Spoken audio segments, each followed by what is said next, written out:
नमस्कार, मैं प्रेम प्रकाश तिवारी। मेरे साथ उपस्थित हैं जिला किसान कांग्रेस के अध्यक्ष भाई वीरेंद्र यादव जी। वीरेंद्र यादव जी से मैं कुछ खास बातचीत करूंगा। जी वीरेंद्र यादव जी बताएं। देखिए, जो आज जिस मुद्दे पे बात करना है वह आजमगढ़ जनपद का जो मित्तुपुर में शराब कांड हुआ था, जिसमें एक बड़ी शराब फैक्ट्री पकड़ी गई और लाखों खाली बोतल और शीशी, लाखों की संख्या में रैपर और ढक्कन मिले और फैक्ट्री चलाने वाले गिरफ्तार हुए। तो अब उसमें जो है यहाँ के एसओ और शासन ने आनंद फानन में, जब पहले तो ये मौत को, जो किसी शराब से हुई मौतों को मान नहीं रहे थे, आजमगढ़ का जिला प्रशासन ये मानने को तैयार नहीं था। लेकिन जब जन दबाव बढ़ा, लोगों का दबाव बढ़ा, तो इनको मानना पड़ा कि शराब से मौतें हुई और प्रारंभिक जांच में इन्होंने थानाध्यक्ष पवई और चौकी इंचार्ज मित्तुपुर को सस्पेंड कर दिया। लेकिन इसके बावजूद अभी तक जांच वहां से आगे नहीं बढ़ पाई, जिसमें तो सीईओ के खिलाफ भी कार्रवाई होनी चाहिए थी। और दूसरी चीज की, जो सालों साल से फैक्ट्री चल रही थी इनके राज में, और जो एसएसपी मान रहे हैं कि सफेद पोस्ट लोगों का भी इसमें हाथ है, तो कम से कम उन सफेद पोस्ट लोगों को सामने लाए, उनका नाम बताएं कि कौन कौन लोग हैं जो इसमें सम्मिलित है। और मैं तो दावे के साथ करता हूं कि इसमें सत्ता पक्ष के लोग शामिल हैं, इसलिए एसएसपी का कहते तो है कि सफेद पोस्ट लोग हैं, लेकिन उनका नाम उजागर करने में उनका गला टूट जाता है, बात उस मुहिम जाके खत्म हो जाती है। अब सवाल है कि कांग्रेस पार्टी ने इस पूरे मसले को पूरी शिद्दत के साथ उठाया। हम इस पूरे मसले को मानवाधिकार आयोग से लेकर के सरकार की जो और एजेंसियां हैं, महिला आयोग, बाल संरक्षण आयोग, बाल कल्याण समिति, चाइल्ड लाइन, ये सारी जगहों पे, सारे जो प्लेटफॉर्म हो सकते थे, वहां हमने इस चीज को उठाया। बहरहाल जिन लोगों की मौत हो गई उस पर काफी बात हो चुकी है। अब उनपे जो डिपेंडेंट बच्चे हैं, जो आश्रित बच्चे हैं, और सरकारी करे कि हम स्पॉन्सर योजना चला रहे हैं, जो इस तरह कोरोना काल में जो कोरोना से मर गए उनके बच्चों को स्पॉन्सर करेंगे, जो इस तरह की घटनाएं होंगी उनकी स्पॉन्सर करेंगे। मैंने बाकायदे 11 बच्चों की एक लिस्ट सीडब्ल्यूसी के सामने प्रोड्यूस की थी, चाइल्ड लाइन के सामने के जरिए, लेकिन उसमें सिर्फ 2 बच्चों को सीडब्ल्यूसी ने, जो मित्तुपुर निवासी स्वर्गीय विजय सोनी के बच्चे हैं, शिवांश और शिवा, 3 साल और 7 माह के, उनको जो है ये स्पॉन्सर के लिए इन्होंने उत्तर प्रदेश सरकार और जिलाधिकारी को लिखा सीडब्ल्यूसी ने। बाकी बच्चों पे अभी निर्णय नहीं आया।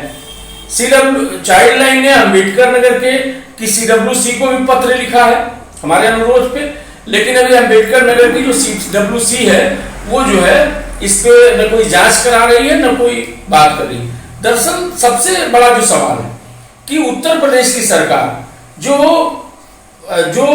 मरने वालों की संख्या है उसको छुपाना चाहती है, मौत के आंकड़ों को छुपाना चाहती है, और ये इसलिए छुपाना चाहती है कि यह सच सामने न आए कि शराब से लोग मरे।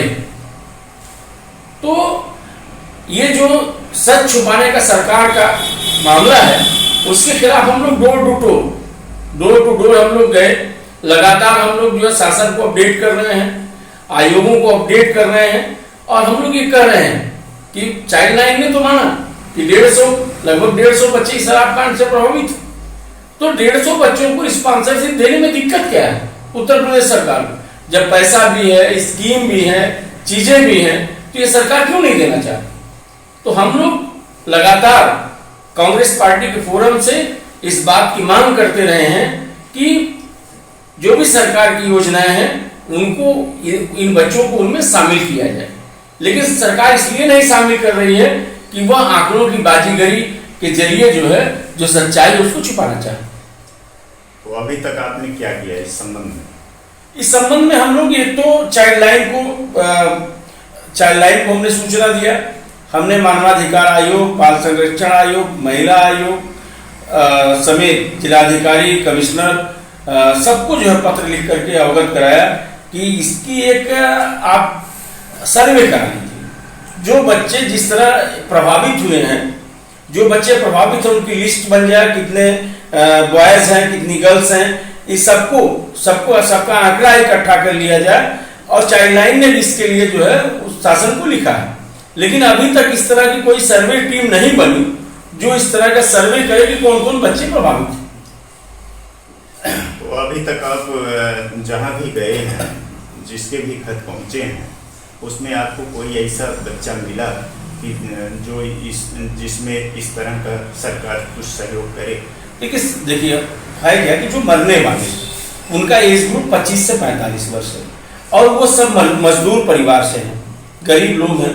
जब घर में कमाने वाला आदमी मर गया, और आप जानते हैं कि गांव में महिलाओं के पास कोई रोजगार नहीं होता, कोई काम नहीं होता, वो घर गृहस्थी ही चलाती हैं, खाना बनाना, छोटे मोटे घर के काम करना, ये उनका काम है। जो मेन आदमी जब कमाने वाला मर गया तो इन परिवारों के सामने, इन परिवार के जो बच्चे हैं उनके सामने जीवन जीने का संकट पैदा हो गया।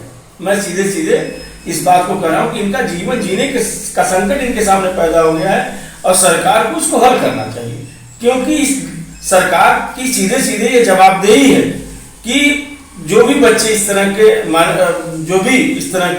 बच्चे हैं, नाबालिग बच्चे हैं, जे एक्ट जो भारत में कानून है, जे एक्ट के तहत जो है इनको प्रोटेक्शन मिलना चाहिए, इनके एजुकेशन की व्यवस्था होनी चाहिए, इनके जो है खाने पीने का इंतजाम होना चाहिए। कम से कम इतना तो सरकार की जवाबदेही करना चाहिए और कानून भी ये करता है।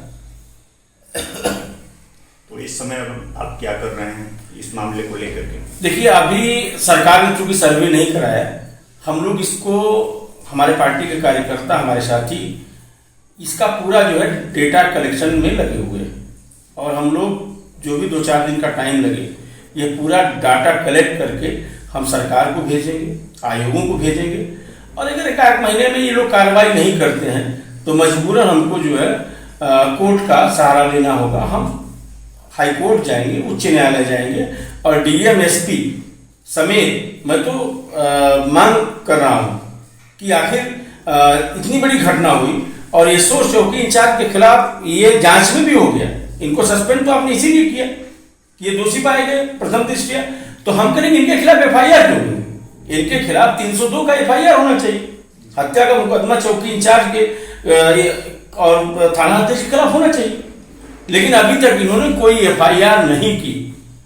और बकिया जो लोग मरे, चाहे विजय सोनी मरा हो चाहे पप्पू सोनकर का मामला था, इन लोगों ने एप्लीकेशन दिया बाकायदे कि हमारा एफआईआर दर्ज किया जाए, लेकिन उनके एफआईआर भी दर्ज नहीं किए गए।